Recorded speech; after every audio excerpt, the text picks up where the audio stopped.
Well, hello, everyone. Welcome to another happy half hour brought to you by Carolina Retirement Planners. I'm Sam Shukavage, and with me, as always, is David Shukavage.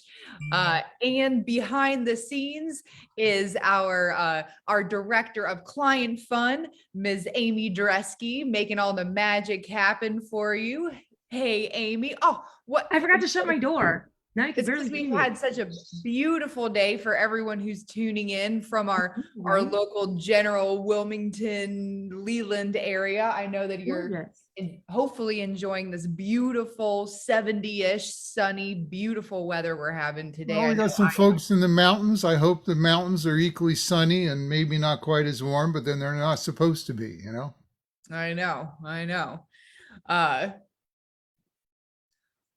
well, they've got all kinds of other great things going for them up there in the mountains. You know, we don't have nearly the diversity of trees that they have up there. Everything's very flat here, but we have a beautiful sunny day. And I don't know what everybody else is doing. If you're retired, maybe you spent all day outside golfing or enjoying the day. But for those of us who are still working, whenever I get done with this today, my husband and I recently purchased a car that can actually go out onto the beach. So if we're feeling froggy at the end of the day, we might actually drive out onto the beach and Oh, enjoy the sunset. I used Get to love that. I used to sand in live, our toes, breeze in our hair. yeah, I used to live down by you, like south of the Monkey Junction area. And that was my favorite thing to do after work and on the weekends. Oh, it was so great, especially in the off season. Froggy. Trying to picture it, but okay. I guess if you're an amphibian kind of person, the beach would be the right thing to go, right place to go. Absolutely. Yeah. Absolutely. Yes. Keep your moisture level up. And I see Bill has joined us and Miranda, good to see you as usual. Randy, good to see you here as well. I do want to Um, remind everybody that per new laws, I cannot give any, love and hugs and loves, none of that. But please send your comments. So yeah. Yeah, Put your comments in. We just have to be careful how we reply. The SEC is picky for, don't ask me why, but you know. Yeah, the SEC for some reason does not like it when we respond to you in the chat, but we would really love it if you do, show us that you're here. It helps us know that we're not speaking into the abyss, that Yeah, the we are fostering some kind of community here at our happy half hour the still. changes in technology is sure throwing a lot of the conventional groups for a loop. It's going Mhm. to be a fun one today. We're going to do one today that I don't think we've done since 2018. The last time I remember us doing this was at the City Club at one of our City Club luncheons back in the pre-days, you know, and then doing it with a big chart on the table. But this we'll see, should work out pretty well when I transfer it to the web. So we're going to talk about uh, actually it's about a story about how candy can help you understand your portfolio. You know, Ooh, that's so exciting. That's yeah. exciting. I am very excited about that today. Um, And Barbara, nice to see you here, and Bruce, you too as well. Happy mhm. Thursday. Happy Thursday, Bruce. Thank you for joining in. We are very excited to I have a see fun you. sound. Ready? Wait, I'm gonna do this. Ready? Okay. Oh, did you hear it? No? No, was that you opening oh your natty light? My natty light, but it's It a looks very fancy natty tropical. light. Did you know natty light comes in like fancy flavors now? I mean, Is that a flamingo, a pink flamingo? yeah, it sure is because you know what I'm drinking? A pineapple lemonade of natty light today. Ooh. Today Ooh. I am sipping on I'm the opposite end of the spectrum. It is a little fancier. It is a Tanat, which is a grape that is, you'll find it a lot in this one in particular is from South America, from Argentina. Um, Oh, I oh, don't very cry for me. to do or to not to do. I don't know. That's a pretty, if I remember, Tanats are pretty intense, you know? It's No, not they're it's not one of my go down easy lines, you know? it is it depends on what you consider going down easy, Dad. Well, it's just a matter of, whether you're tempted to drink a large volume or not, you know? But okay. Well, I am Well, gracefully sipping, gracefully Let's sipping. let's get started here now. Let's get Absolutely. started and see if the screen gods behave. Yes, I know that I'm dying to know about the Chiclet chart today. Yeah. So what are these? Any do I what think I what just are gave it away. I gave you it just away. gave it away? I'll tell you. I can't get any Yeah, you did. suspense Yeah, here. you did. These are chiclets. Now, why are we talking about chiclets today? Well, because Sterling Capital and if many of you who work with us have some of your money invested with a group called Sterling Capital. They're a nationwide institutional money manager, real experts on a group of 40, 50 chartered financial analysts that live, eat, and breathe this and watch it every minute. And every year they put out what's called the Chiclet Chart. This is the Chiclet Chart. Or rather is that the technical term for it, Dad?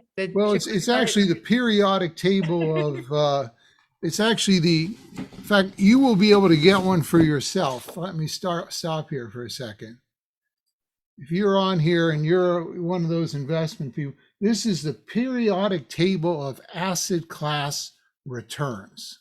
So this is, and if you would like a copy of your own, how can they get a copy of their own, Amy?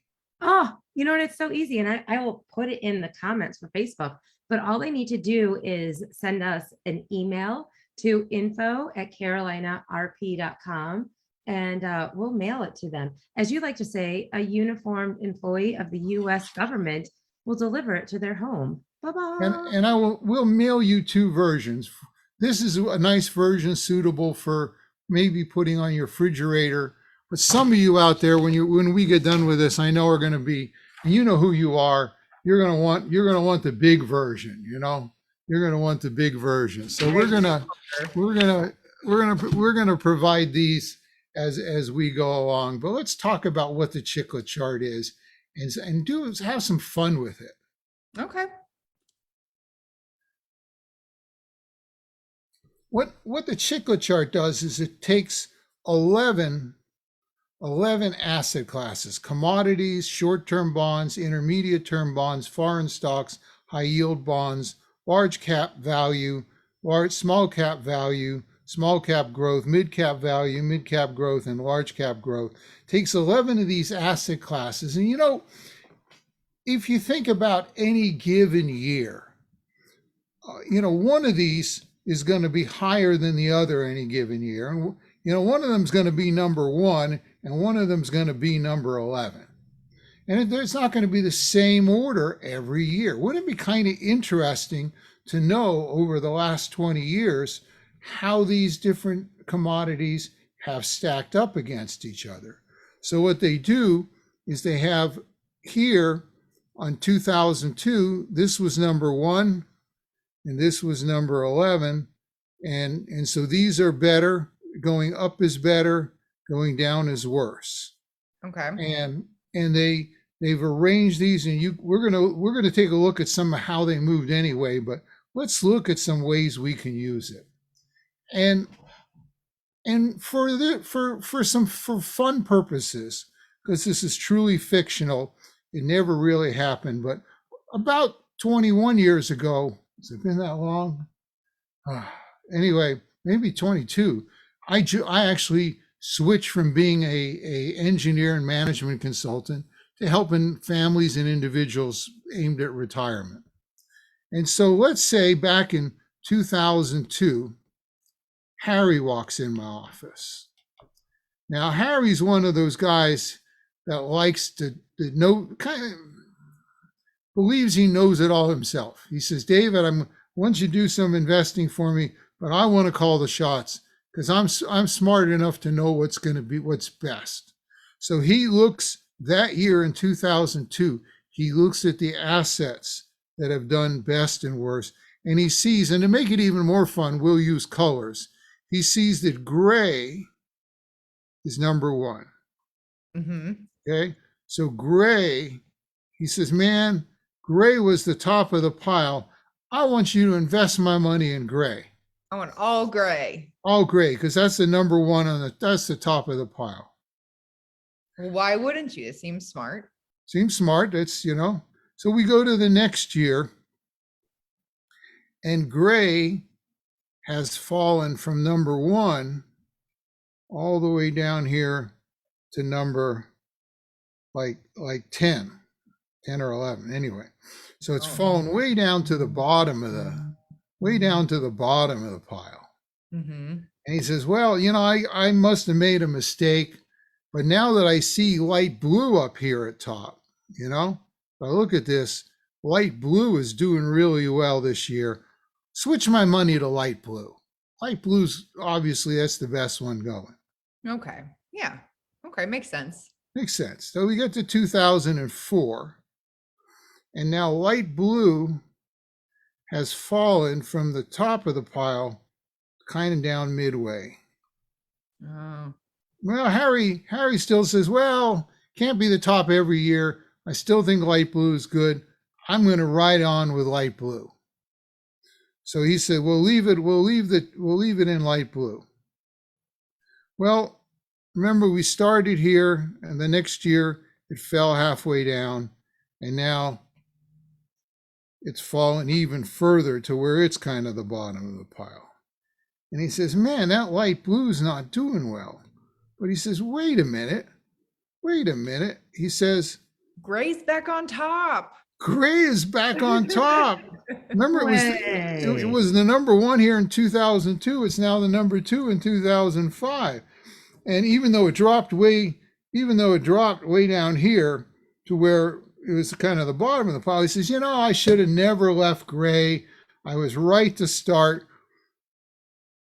Put my money back into gray. And so we put his money back into gray. And then 2006 comes along. Remember, in 2005, gray was on top. Now gray has fallen in 1 year to the very bottom. Oh, man, Gary just can't catch a break. He just can't catch a break. He's just chasing it. And this is part of the story. These asset classes year to year move around quite a bit. And it's hard to pick. We're tempted because the news tells us how well this is done. Usually they tell us how well large cap, the S&P has done, or they kind of make you think that's the only thing out there. But there's lots of different asset classes, and they move all over the place. Mm-hmm. And they can be pretty volatile. This is gray. This is gray over time, right? Uh-huh. And you can see that it started here, went way down kind of to the bottom, came back up to the top, went all the way down to the bottom. Well, guess what? The next year it was all the way up at the top, then it fell down, bounced, and wow, for 4 years here, gray was the worst performer and the gray is, by the way, commodities. So commodities had their crazy great days. Now they're down at the bottom, came up a bit, bounced around the bottom a bit.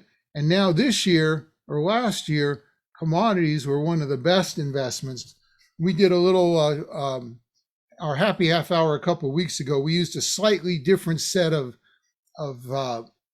funds or ETFs or indexes, and commodities outperformed everything else that year. But you can see they're at 27%, where some of these others are at 27, 28. But commodities, kind of depends what index you're using. But wow, the craziness. And even if we go to what you might say large cap growth, this I think is the Russell 1000 growth fund is what they're using as a benchmark. But it's kind of comparable to the S&P. And you can see it's had its ups and downs over time. It's quite a roller coaster. And way down here, And think about it.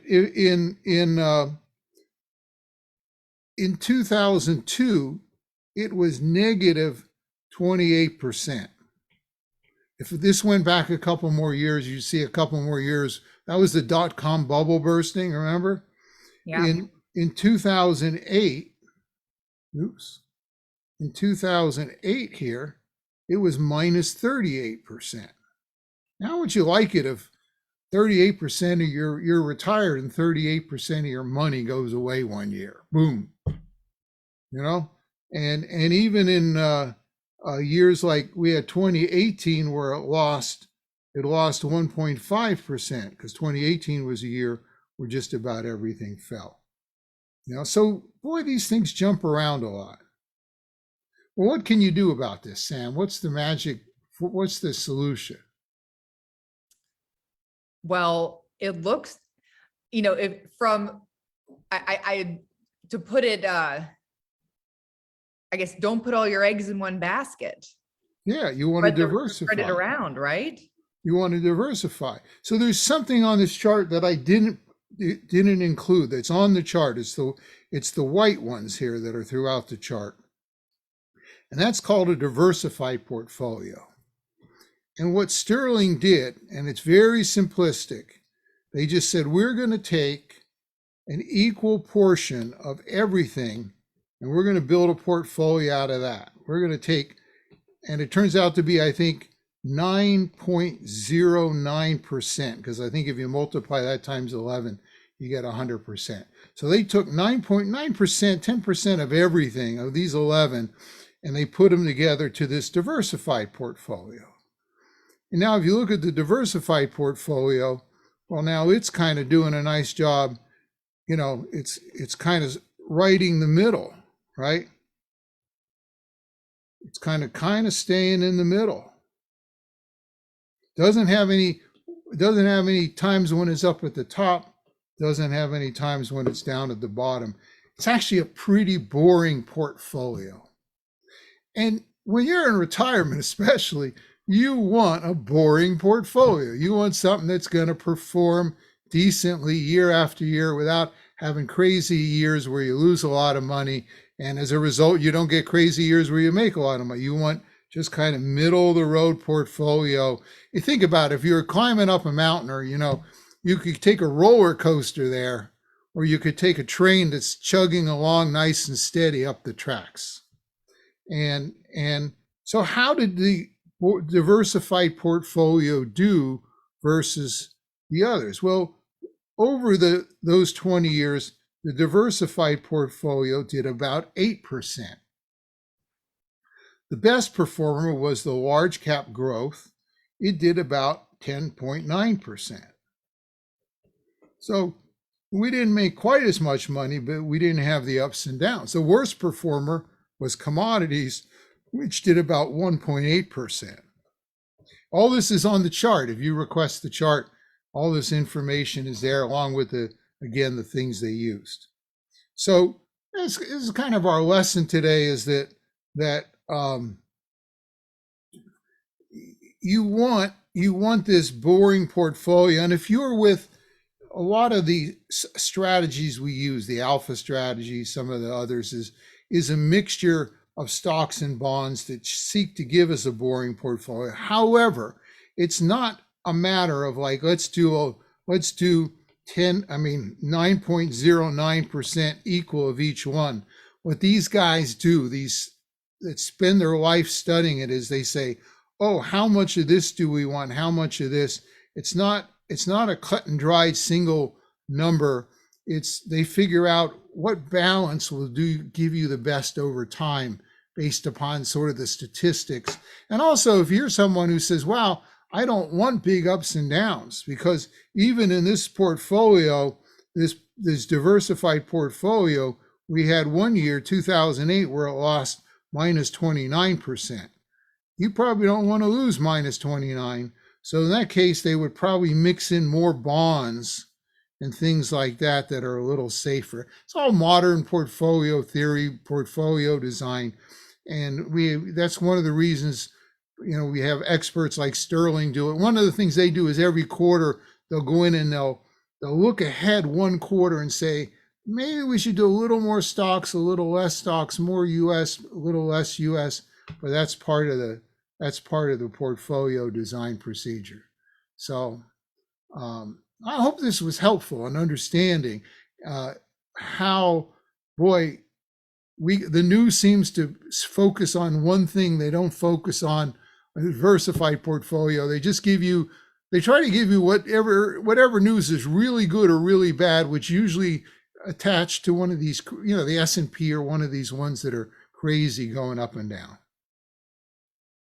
So one last thing I'll mention, and then we'll move on to the fun part is, your clients, you can call the office anytime and get to talk to us.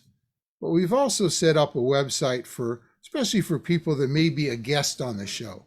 If you'd like to know, for instance, how risky your portfolio is, if 2008 occurred again, how much would you be likely to lose? What's the balance of the risk to the reward of your portfolio? There's different measures of that we've talked about in past happy half hours. We can run that for you, but it starts with a 15-minute phone call. If you go to carolina15.com, you can book a phone call, no cost, no obligation, talk about it, answer any questions you have about this or anything else. But it's a simple way to get a hold of us and get some advice and the like. So that is my Chiclet presentation for this month, it's kind of it's fun and get your Chiclet chart of your own. So what's next? I always find that really interesting. They one of the sayings as an advisor is building a diversified portfolio means always having to say that you're sorry. Yeah, that's another thing, because there's going to be something that's going to dramatically underperform the thing to dramatically overperform, but it's just the name of the game if you want to invest in this crazy stock market world. We have other ways, different structured products that help bypass some of this we've talked about in the past as well.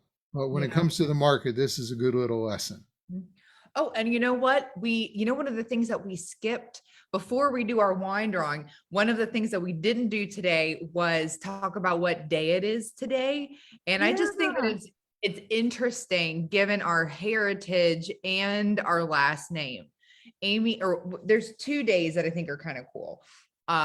Amy, what day is today? Well, my favorite for today, well, two, but the one that I super, super, super love is it's National Cabbage Day. And it just goes with so many things that I love about you guys. And you're just a good Polish girl, I am. I mean, I am first generation born here. And I swear, we had my mom and my bacha and my jaja. I mean, there is cabbage happening all the time. They're always making. I remember my grandmother's basement in the coal regions, next to the coal stove, or one of the cool. Maybe it was the coal room, which was a little cooler. They'd have a crock with cabbage and a weight on it to press it down. Good. Yeah. Fermenting cabbage. I do. Cabbage is fantastic. And we have a lot of Polish and Lithuanian heritage in my family, and I love cabbage. And my last name is Shoe Cabbage. Right. And growing up, kids would tease me relentlessly, calling me Shoe Cabbage. But I also really was never that upset about it, because I think that my last name has always given me a ton of character. And so I thought you got all that character from me. I'm sure. I sure did. I sure did. Yeah. You're oozing with character. You both are. I love it. It's also a Random Acts of Kindness Day. Yes. So I think that's lovely. And if you have an opportunity to go out and do a random act of kindness today. I want to inject one thing here. Oh, okay. A podcast I listen to a lot is the Tim Ferriss podcast. Tim Ferriss interviews high performers to understand what makes them tick, what their habits are, their beliefs, what they read, what they do.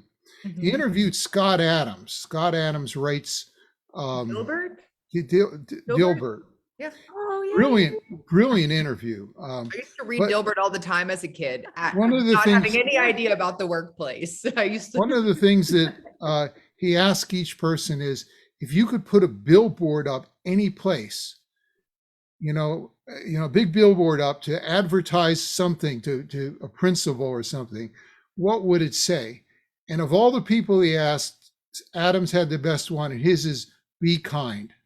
Be kind. And if Yeah. you think about it, if you run into a situation, you're angry at someone, or someone's wronged you, or whatever, you think something's stupid, if you just say, "Need to be kind," world be such a better place. It It would. boils humanity down to 2 words. So It does. It I does. think that's lovely. Yeah. My parents, and I will just be quick, but 2 lessons my parents always taught me. My mom was always a fighter of underdogs, and my dad always taught me to say 3 nice compliments, but they always had to be genuine to people. And so those are things I just try to take with me in life. So fight for the little underdog guys, and give compliments because you think them, but now just say them. So yeah. okay, Smile all the Hi. time. That's wonderful. time Yeah. for 3 minutes to go. Time for the I gotta go. I drawing. gotta get back to Right, work. I'm well, probably missing things. Y'all, I don't know about y'all, but I feel warm and fuzzy now. All I know, I'm right. over here smiling. I'm like, da-da-da. Okay, so our wine drawing now. For those of you who are not aware, each week we give away 2 bottles of wine delivered directly to your door, and they come from a Fermental Bottle Shop. And to enter, all you have to do is, if you're a member of Facebook, you just say that, I am coming to this event. If you are on our email list, then you just respond to any of the emails that we send out saying what our topic is, saying that, yes, I am coming. And, or, Amy usually has a cute little prompt. And if you share the Facebook event or the email with a friend, we will give you an extra, entry into our wine raffle. So our winner this week of 2 bottles of wine delivered directly to your door from Fermental Bottle Shop is Patricia and Carl F. So congratulations, Patricia and Carl. You are our wine winners this week. Amy will be getting in touch to coordinate all the wine with you. And if you did not win and you entered, please continue to enter. We love giving away wine.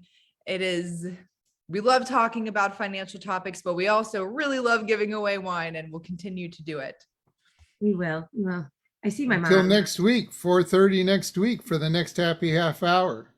Yes, I'm gonna bring my mom some wine this weekend. I'll bring you some Manischewitz, Mom. I will. Yes. Bye, everyone. Happy weekend. Happy little Bye-bye. Friday. Bye. Take care. Thank you.